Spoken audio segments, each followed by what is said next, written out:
Hey friends, today we are going to relax and accept the crazy.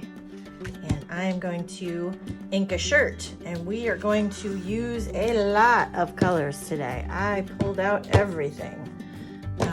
So I'm just gonna have a little fun with it, and we're gonna use a technique that's the hot mess technique. It's called a couple different things, but we're gonna go crazy with inking. So let's get started. Okay, I just want to show you guys all the colors that I have pulled out here. Isn't this fun? So I'm not sure which ones we will use where, but we're gonna have some fun. Oh, and I've mentioned this before, I do not fuzz when I am inking. I want that transfer to be sticky, and I want it to stick to my shirt. So I'm gonna do this carefully and hopefully not get ink on my shirt. I want to have all the ink out. I'm ready to go.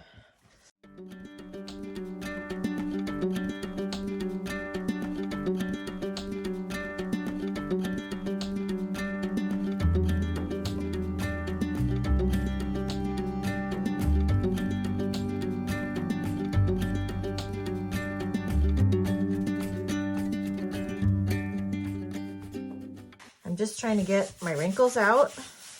You can see how nicely this shirt sticks to the ink mat. I love it. It's going to keep it from moving while I do my chalking. Actually, I guess I could move these over just a little bit. So then I'm just going to, oops, got part of the shirt stuck up in there. There we go.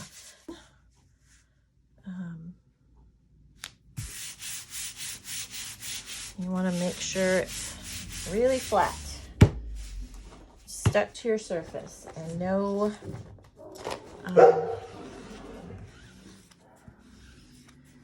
bubbles. Okay, so I know that I'm gonna do relax and accept and a heart and a solid color, and then I'm gonna kind of do the hot mess technique on the rest of it. So I'm not going to use a bunch of squeegees. I'm just going to kind of dip into my paste. And I'm thinking the heart I'll probably do in Regal. Let's see. Let's go through the colors I have here. I have Regal, Currant Jam, Curry, Couture Teal, Cadet, and Peony. So those are the ones that I'm gonna ink with. And I'm thinking that the heart and the words I'm gonna do in the same color to have a little bit of, oh, what's the word? Can't think of what the word is, but you know, kind of less crazy than the actual word crazy. So, and as you hear by my dogs, the house is crazy and this shirt fits perfectly. So, okay, so I'm going to do this part first because these two spots will be super easy to fix up or to ink. So what I'm going to do is I'm just going to take a little bit of paste, or not paste, ink. I'm using ink, and I'm just going to start putting it places. And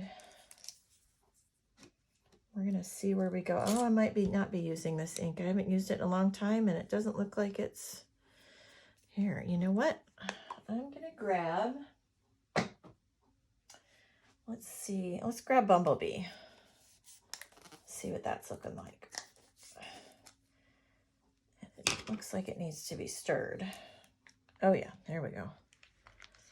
Okay, so I'm gonna use Bumblebee instead. So put that in some places.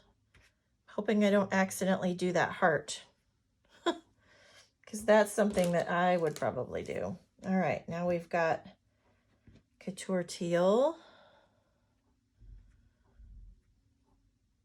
Oh, almost did the heart. See that? And I'm gonna go back probably and add more, but I just want to make sure that I get everything that I want to add.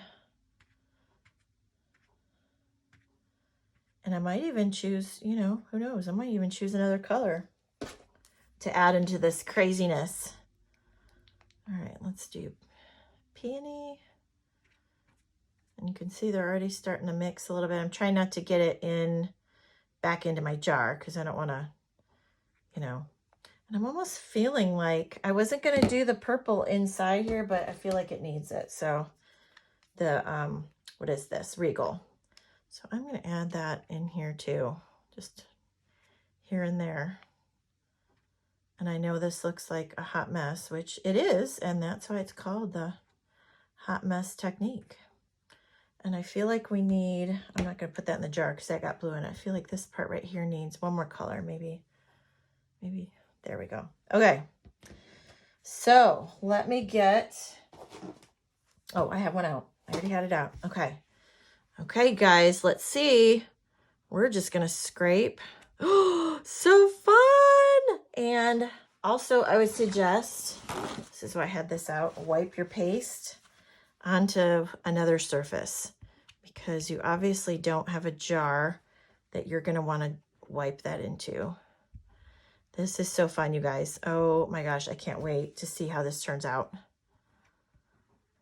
And I'm just, like I said, I'm just spreading it and we're mixing all of these colors. And I just want to make sure I got all of my surface, which I did. And then I'm going to go back and we're going to do this heart and the words. I love this purple. This is such a fun color. All right.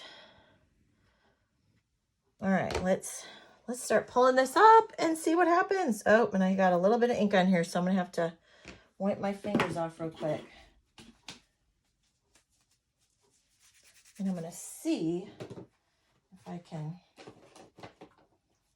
actually, I'm gonna worry about that after. I'm not gonna worry about that right now. I'm gonna see if I can use my board eraser to wash that off before I heat set it. So let's pull this up. This is so fun. My gosh. It's so fun. Let's see. We need a little bit right there. And I'm just grabbing any squeegee. It doesn't matter. Oh my gosh. This is so fun. You guys, isn't that amazing? So fun. Okay. So this little spot that I messed up, which you probably won't even be able to see, but I'm going to try and use my board eraser right here and see if I can wash that off just a little bit. I might even try using a wipe. So let me try that. And then I'm going to take my shirt out and then we'll dry it.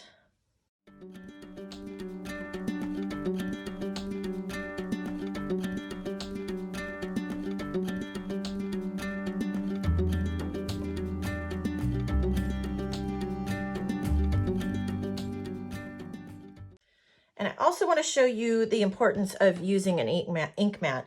Now, I said earlier that it helps keep your fabric or your shirt from moving around, and it makes it easier to ink. But this is also another reason, and I don't know if you can see this. Sometimes I think my lights are giving a glare, but and of course there's, I don't know what that's from. I don't know if you can see this, but there's ink all on here. So this helped keep the ink from going through to the back of my shirt. When you have thin shirts like this one, especially, these ink mats really help to protect the surface underneath, the fabric underneath. So I highly, highly recommend using one of these ink mats when you're using ink. And then of course, all of this that I got on this ink mat, you just wash off with water and you're good to go. Okay, so I dried my shirt with a hairdryer. You can also let it dry overnight, but y'all have heard me say I'm impatient. It looks like I chalked it a little bit to the left, but you know, again, no biggie.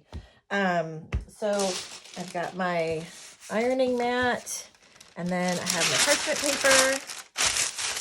And again, I'm trying to stay away from this spot that I accidentally bumped ink on. You know, another idea that I might do, which it's not obvious again, but I could do another one of these hearts right here, but I'm not going to worry about that right now. So you can iron this, or I have a Cricut Easy Press. So I'm going to do 30 seconds on both sides. I just kind of keep it moving. You can also use regular iron to set this ink, and that way you can wash it, you can dry it. I have many shirts that I've made over the years, and the ink is holding up very well, very, very well. So I'm gonna turn this. Let's see, you know what, this is a thin shirt. I'm not even gonna worry about turning it inside out. I'm just gonna iron the back. Normally I would turn it inside out to iron the back side, but this shirt is so thin that I'm not even gonna worry about that.